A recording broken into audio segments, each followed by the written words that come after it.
I'm David Lombardo, and this is WCNY's The Capitol Press Room, and we're joined in the studio by State Budget Director Blake Washington, who's with us to discuss the state's recently adopted budget, as well as New York's financial picture more broadly. Thanks for making the time, Blake. Thank you so much for having me back. So there's clearly a lot of policy in this year's budget that will impact people's lives, but from a fiscal perspective, dollars and cents, what is it about this year's taxing and spending plan that you think will have maybe the biggest impact on the lives of New Yorkers? Well, hands down, I think the governor's new investment in child care is the biggest single investment in child care in the state of New York's history, and that'll provide real results for New Yorkers across the state. When the governor began, we had child care subsidies that hovered around $800 million per year, and this year, when you talk about child care and early childhood education through pre-K programming, mandatory throughout the rest of the state, you're well over $3 billion between the two, which is really important and transformative to kids in every part of the state. Well, in terms of the transformative nature of it, though, how many people do you envision this potentially reaching? And do you see this as something that will allow the state to expand eligibility thresholds? Or is this just going to help New York ensure that those who are already eligible and maybe on wait lists to access subsidies can actually access those subsidies? Well, it's this governor that expanded the eligibility thresholds a handful of years ago. We went to from a federal poverty level to I think SMI of 80% or more, but broadening it out for middle-class families to avail themselves of child care as well. So a good portion of the state of New York is already eligible, and those are those families that we're going to be focusing on in the near term. And I think there are mandatory populations that relates to persons on public assistance, which have been covered in a joint partnership between us and the federal government. A lot of the state aid that you're seeing now not only covers them, but ordinary New Yorkers that are working a full-time job and just need the extra help as well. Obviously, anybody on public assistance is also an ordinary New Yorker. I don't want to dismiss them, but it is a broader catchment area, a catchment population, and it's going to be wonderful to see how it continues to roll out. Do you view this commitment as the new baseline moving forward? Is this what New York is committed to spending on child care subsidies moving forward? Or is this something that we should just think of as, hey, we had the money this year, and so this is who and what we'll be able to commit to? No, indeed. It's in the baseline. So if you look at the Division of Budget's financial plan, we carry it forward into the financial plan, and we'll work over the next handful of years under the governor's leadership to continue to augment that as resources allow. And what about when it comes to recurring funding, spending on the child care workforce? Because that is a concern from people in this space that, yeah, it's great to subsidize care, but if you've got that subsidy and no one to actually take advantage of it, no one to pay, so to speak, then what good is it? I mean, is that something where you see investments that could be made in the future as opposed to those sort of one-off investments that we've seen in the child care workforce, like tuition benefits or bonuses? So to start with the end, we indeed did do under this governor, we did a substantial bonus regime about 3 years ago, 4 years ago for the child care workforce. It's never enough. They're dealing under they're dealing with our children on a daily basis and providing the care that with the level of integrity that parents demand. And so supporting the workforce is paramount. So what the governor has done is broadened out our access to community college degrees for non-traditional students to get into the child care workforce, to incentivize people to become child care workers. And then certainly at the sort of in the entry-level positions, this is the governor that increased the minimum wage and indexed it to inflation, and that too will help to sustain the workforce. Never perfect, it's never enough, but yet we chip away year by year. But there seems to be a preference for spending on subsidies, which are a recurring cost, as opposed to recurring investments in the workforce. So I was curious if there is a way that you look at those two pots of money that makes them different and makes investments in subsidies more appealing than workforce. Well, subsidies are not a fixed sum. They're not carved in stone. The value of a subsidy goes up each and every year, dependent upon a survey that's conducted by OCFS, where you look at some of the workforce concerns, you look at the cost of providing care, and all that's part and parcel to the analysis. Although that survey might need to be updated to reflect the actual cost of care. Sometimes we hear from providers in this space that it doesn't necessarily factor in all of the different expenses related to care. I mean, listen, if there's one item of funding in the state government that's perfect, I'd love you to show me that. But we do our best, and we're trying to, with the resources that we have on hand, amid all the other investments that we must do to keep the states, competitive and sustainable. We think we've hit the right spot. We can always do more. Investments are always welcome in this space, and year by year, bit by bit, we'll keep working at it. Well, turning to a recurring theme of this year's budget cycle, which was that cities large and small were claiming poverty to some degree, highlighting structural budget deficits that would have required major tax increases if not for the state stepping in this year to some degree with temporary aid. To what extent is there an appetite for the state to revisit, say, the formula for aid to municipalities moving forward? Or do you think we're going to continue to do this sort of ad hoc process of saying, hey, this problem popped up over here, so here's some temporary aid. This problem popped up over here, here's temporary aid, as opposed to sort of a holistic overhaul? Well, much like the response in childcare, what we're doing in any given budget is balancing a number of competing priorities. So obviously, local governments, the governor comes from a local government orientation. That was her first government job, her first elected position was in local government, something that she cares deeply about, because they're the closest to the people and they're the people that implement programs, state programs and local programs. That's where most New Yorkers see and interface government is at the local level. So them being able to thrive, them being able to function appropriately is really, really important to the governor. And you saw the investments coming out of this year's budget that promoted that. Obviously, starting with the city of New York, several different interventions to help bail out their financial plan, certainly state aid, and then there were some number of policy changes that helped them to sort of grow their way out. And then rest of state, we augmented the AIM run by $150 million. That's the aid to municipalities. Yes, aid to municipalities. And then we added targeted aid to some of the bigger cities that had really, really grave fiscal challenges. Talking about right here in Albany, Buffalo, Syracuse, Yonkers, Rochester. And the reason we put those resources where they were is because absent those resources, yes, you have a tax.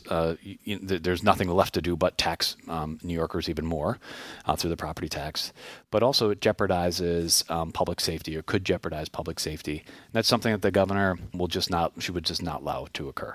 She would never put a city in position where they're going to have to shed those very jobs that keep New Yorkers safe, and fire, police, and things of that nature. Because any municipal budget is heavy on personal service costs. It's mostly people costs.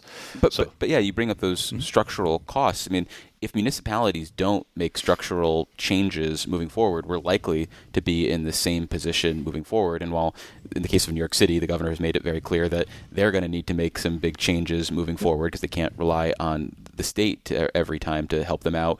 Does there need to be any sort of structural changes to the state support for municipalities more broadly, or do you think this system of layering on additional aid as needed is the right direction to go moving forward? Well, the baseline formula for AIM over many years has been, it's sort of cobbled together year by year. It was different state level interventions, and so the base level allocation is not the most efficient. Yeah, I mean, is it even fair to call it a formula? A formula would seem to suggest that you start with some numbers and just something pops out. It seems more like a Frankenstein formula. Over time, it has become that way, but I think that the biggest thing to remember is that those dollars are baseline spending for every one of the municipalities that receive it. In this case, for people that are listening, AIM relates to cities, towns, and villages exclusively, and it does not relate to counties. It does not relate to the city of New York. Warts and all, the funding that goes to any municipality is sort of in their base. They're counting on it year after year. Going in and sort of rearranging those deck chairs would be detrimental to a lot of bigger cities in particular that benefit, perhaps disproportionately to their peers. You would start to create other distortive effects. So I think you have to do each and every year. You almost freeze that in stone, the initial run, and then you try to you layer on top using different metrics that we've done over the last couple of years, based on population, making sure that no one municipality can get an outsized sum, and then you just try to finesse within each year to provide the greatest benefit to the greatest number of municipal governments. Well, given your time in the assembly, is it also safe to assume that it would be kind of politically toxic to do any sort of major changes to this formula that would result in not just winners, but some losers? Yeah, I mean, the politics would not be on the side of retooling that formula. I mean, just broadly. But again, it really just comes down to, it's not just about who wins and loses in the political setting, but when you have one municipality that loses $1 as a result of a reallocation, it just always becomes, now what? Those dollars have been in my budget. The AIM formula has not been changed for well over a decade. It had been flat before Governor Hochul came to office for well over a decade. Zero sum, zero increase, but that's all in their base, and taking that away from municipal governments would be untenable. So, well, sticking with the municipalities around the state that have experienced budget woes, it seems like this may be a precursor of problems the state might experience. So I'm curious, to what degree are you treating these city, town, village budget problems as sort of like a canary in the coal mine, or do you think there is something about the state's current financial situation that makes it different than what municipalities are experiencing? I mean, I think that we're all in the same boat in many ways. The state of New York, of course, has different ways of generating revenue that is not common to a village. Sure. And the counties have different ways of generating revenue through sales tax that is different than some of their constituent parts. We're all in this together, though. I think that's the way the governor looks at this. If the state is doing well and if we're able to help, we're happy to do so, particularly not always in times of distress, but in times where it matters most. If you look at even before this year's budget, the amount of the turning of the page of how we've actually assisted municipal governments has been remarkable. Looking on the county side in particular, some of the investments that we've put into aid to defense and aid to prosecution for public safety purposes, for PSAPs, which are E911 hubs, for partnership program to help build new housing and getting counties, having them have more skin in the game. Across the board, this governor has invested more in municipal governments at a time when it's not a 5-alarm fire, but it's just the right thing to do, when it's looking at preserving current law services and giving New Yorkers the high quality of government response that they would want, and we'll keep doing that. But I guess that's kind of my point, which is that the municipal governments, when they have basic needs or more severe needs, can turn to Albany and say, hey, we need some help. And while New York State has the ability to raise more revenue than these municipalities, if we had a real big problem and we turn to the federal government right now, they would probably say, "That's right, tough luck." You're right. So I'm curious if you are worried at all about what's happening at municipal level and think that that might foreshadow a problem in the state's finances. We track municipal government spending on in a very close way. And obviously our state controller is sort of the tip of the spear on that. I'm doing local audits and looking at local financial statements on a regular basis. But we at the division budget care about it too. And when you start to see the pressures that we have, of course we have to pay attention to the facts on the ground and the signals that we're hearing out there. We don't see anything at the moment in time that would sort of color the state's position, and what we've done in our financial plan reflects sort of current law, which is steady as she goes. Our revenues are doing okay, and we're meeting the plan projections that we put out in January. And there is indeed stress, and we're going to continue to help municipal governments where we can. Municipal governments, again, are the front line. And if you saw many of them in the high level of distress that you saw, say, in Buffalo or Albany, I'd have more and more concern. There's sort of, the controller does a pretty laudable job in identifying municipal governments that are in stress by different degrees. There's like moderate level of stress or high level of stress. We orient ourselves around that, and there's nothing that we've seen that is overly burdensome on local governments. Of course, they don't want any more local unfunded mandates. Of course, they want more assistance, and of course, they're worth it. But we'll keep working at it as we go. And after a quick break, we'll continue our conversation about New York's finances with State Budget Director Blake Washington.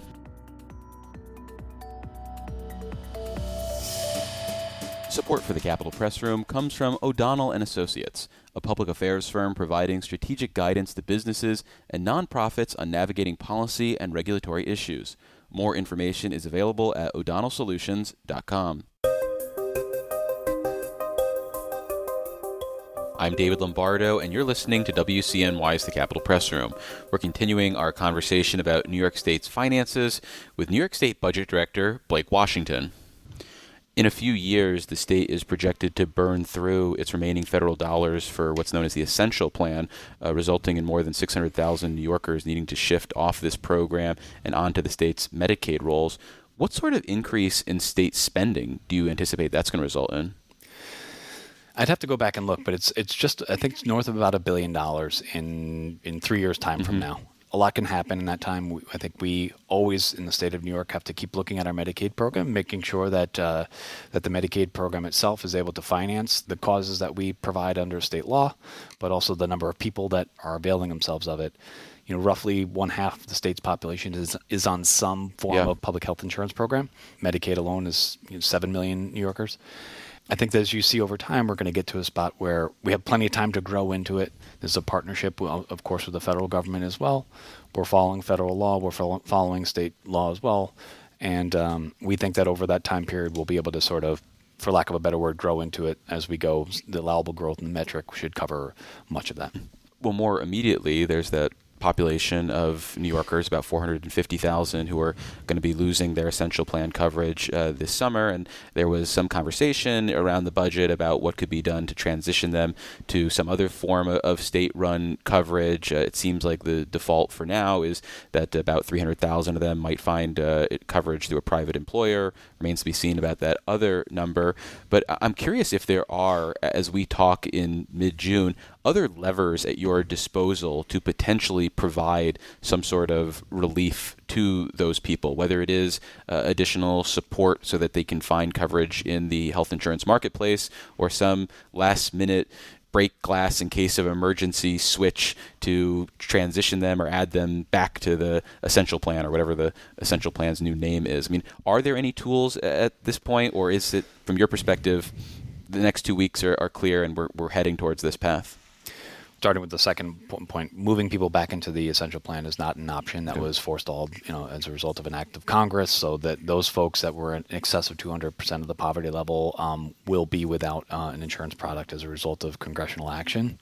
And absent an appropriation, there's very few ways where we can meet these consumers with a state response to dovetail their participation in now, through the health insurance exchange. So you don't have like a pot of money that has certain flexibility, because it always seems every year when there are sort of financial crises that emerge, there's like, oh, well, we've got X amount of dollars kicking around in here, and there's appropriation authority. But you feel like you don't have that in this case? Not in this case, and it's important to know it's not because of we have a lack of caring or for the sort of plight of New Yorkers that have to now are on the sort of open market looking for insurance. There was some thought of bringing all these folks back on and subsidizing them on the state side. And you're talking, billions of dollars per year, and it's us providing for a backstop for a really, really bad decision made by Congress. And it's heartbreaking in many ways to say it in that way, but these are sort of the facts that were dealt to us through H.R. 1 and the state of New York and every other state that has similar programs is dealing with it in a similar way. Do you feel like politics enters this type of calculus in any way, shape, or form? Because while you might approach this from a fiscal dollars and cents perspective, ultimately you answer to policymakers who are elected and have political goals. And if you're a Democrat in New York and you're running against Republican incumbents, and you can say, hey, they cost you your health insurance, does that kind of remove an incentive for the state to potentially pony up and cover those people? Because then they're covered, then they don't need to worry about knocking out their Republican elected official who might have contributed to their problem. I mean, does the state almost have a disincentive to step in politically? I wouldn't say that. Okay. I mean, you just remember, this is the government that expanded coverage to 250% of the poverty level, working with the Congress, with CMS specifically to get there. This is something that she feels in her bones as part of a public health mission to keep New Yorkers healthy. Certainly something that the leader and the majority leader and the speaker cared deeply about to try to find a way here. At the end of the day, the only way we were able to expand this in the first instance is because we had substantial federal assistance. Sure. And when that's gone, absent that, with all the other needs in the state budget, we've added $10 billion in school aid in the last 5 years, and Medicaid growing at a pretty healthy clip, it just gets very, very challenging to take on another recurring obligation. Again, this year's budget, we also added $1.7 billion for childcare. Taking on a new recurring obligation is not something that the financial plan could have bore. So it's less about politics; it's more about just the practicality and sort of the harsh realities of a really bad decision that comes out of Congress from time to time. One of the recurring costs that the state has taken on in the last year plus now is the additional presence of National Guard members in New York State prisons as the result of a dramatic decrease in staffing followed a illegal prison strike. This has come with a hefty price tag. About how much are we still spending on that Guard presence in prisons? And are you predicting to have to spend this money for a long trajectory moving forward? So this year's budget, I think, has $530 million for that mission alone. I love that you just sort of call this up. This is just—it's always my favorite part of the interviews. Last year, it was north of that because we also did some other interventions. We provided for security cameras. We did some improved benefits for COs, making sure their salaries were appropriate to grade and things of that nature. It's a $535 million action. I don't think we're recurring it in next year's budget, but the truth is that we're watching this and we're not hoping that it goes away. We're taking initiative. DOCS has a very, very robust public engagement initiative going on as we speak, where they're meeting people where they are, encouraging people to take careers as a correctional officers. Sure. These are such difficult positions to work in. I'm from downstate where there are several prisons in the neighborhood from Sullivan County, and these folks, they work a job that is so extraordinarily difficult. So I empathize, but they are part of our community, and their kiddos go to our schools, and they raise their families there, and they need to be treated with dignity and respect. And what we have now is we have National Guard members that are doing yeoman's work. But at the end of the day, they have another job to do. They have a primary mission of being ready to respond to emergencies. And so every day that they're in DOCS, which is an actual emergency, there's always a risk that the folks won't be available for the other things that are needed. So we can't have them there forever. We're appreciative of their service. It can't last forever, and it'll wind down by making the job more attractive for people to enter in the first place. And I think they address the death gamble in this year's budget, which is a policy change that the Guards have been looking for in recent years. Many years, yeah. One of the late additions to state budget negotiations was $1 billion for checks ranging from $100 to $200 to the majority of taxpayers in the guise of utility relief. Can you help us explain where that money came from, because it's not in the governor's executive budget, which was a balanced budget proposal. So where do you find $1 billion in the course of going from there to a final budget, while you also are finding other billions of dollars to spend beyond the existing executive proposal? Well, a good example would be to folks that watch our process throughout. In state law, we have a process called revenue consensus, where we work with the legislature at the end of February to come up with a number. Right there, we jointly identified $800 million in receipts that were in excess of what the governor had projected in the executive budget. So that gets you 80% of the way there. 80%.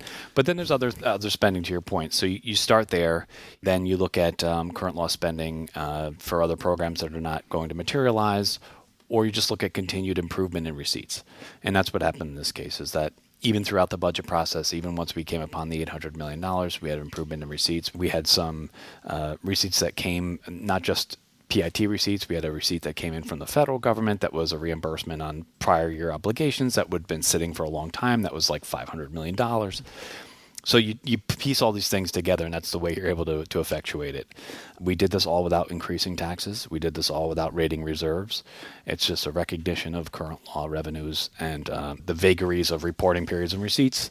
But we were able to do it in a way that was responsible and didn't have to rob Peter to pay Paul to effectuate it.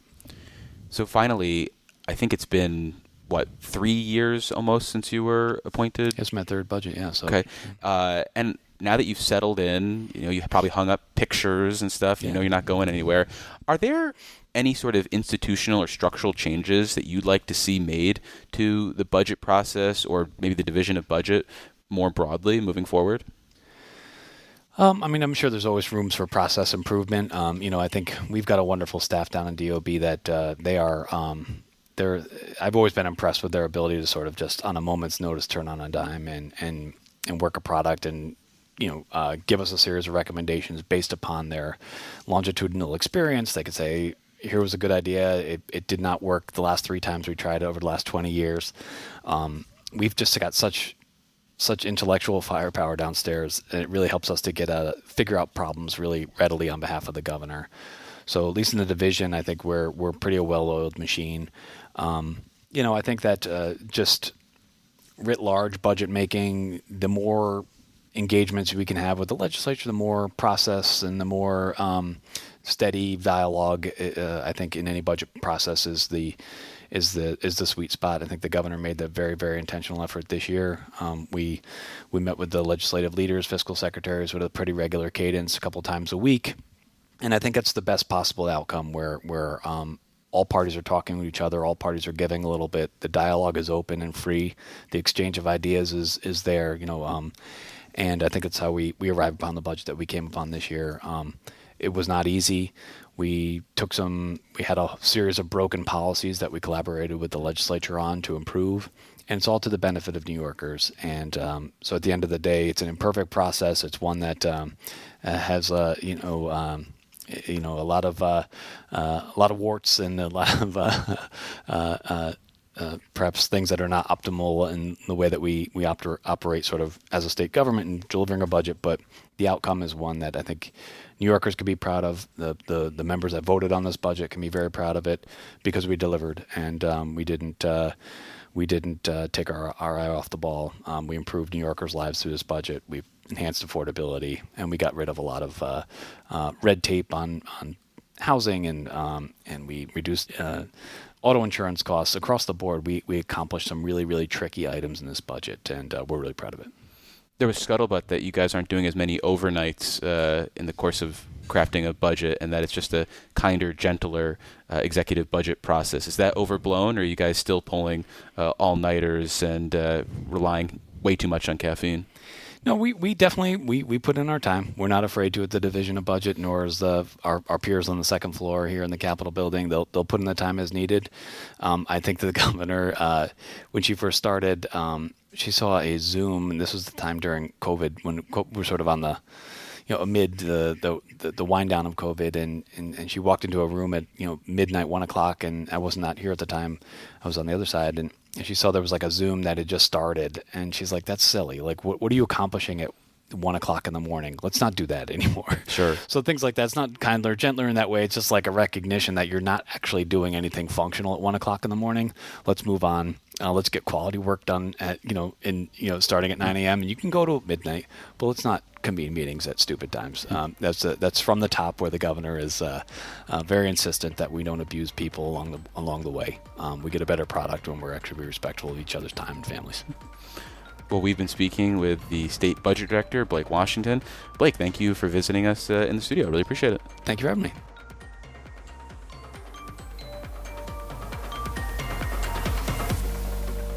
Support for the Capitol Press Room is provided by New York State United Teachers, a statewide union of nearly 700,000 professionals in education and healthcare.